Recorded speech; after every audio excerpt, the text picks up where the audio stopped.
Now let's go ahead.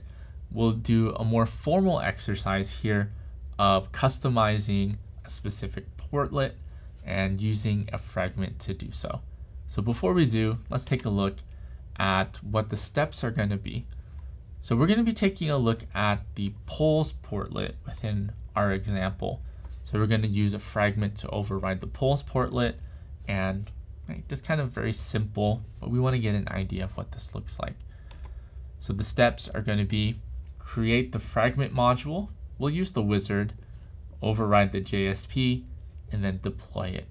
So let's go ahead and let's take a look at what this is going to look like, or what our example has to offer for us. Now that we have an understanding of how our OSGI fragments work, let's take a look at another way in which we're able to edit our JSPs using a tool called Portlet Filter. Now, a portlet filter is one of the recommended ways of customizing our JSPs. So the two ways that we recommend are dynamic includes and portlet filters. So this is an API-based methodology of overriding our JSPs. So what makes this cool is we have the ability to intercept or grab the request object coming in or the response object coming out. So what that means for us is whichever object we're able to grab, we can manipulate the object, and then as it's being sent out, right, we have control over what's going to be displayed based off of the object. So we have access to all of the content and in turn the JSPs using this portlet filter methodology. So let's take a look at an example here.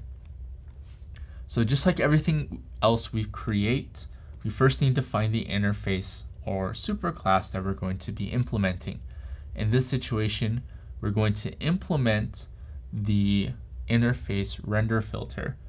From there, we're going to make it a component, and within the property element, what we need to specify is which specific portlet are we honing in on, which portlet are we listening for either a request or a response object to come in. In this situation, we're listening for the blogs portlet. And in the service element, we're registering our component as a portlet filter.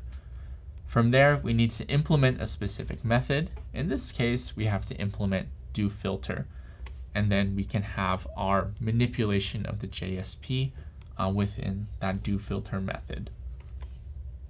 So let's take a look at another exercise here in which we use a portlet filter to customize the JSP. So very simple. We're going to be working with the blogs portlet and modifying the way something is going to be displayed on the blogs portlet. So let's take a look at the steps here. Very straightforward. We're going to be creating a Liferay module project, and we're going to use the API template as sort of our default template. We'll do a little bit of cleanup there. We'll create a component that implements the render filter, right, but registers as a portlet filter and within that service element, as we saw previously.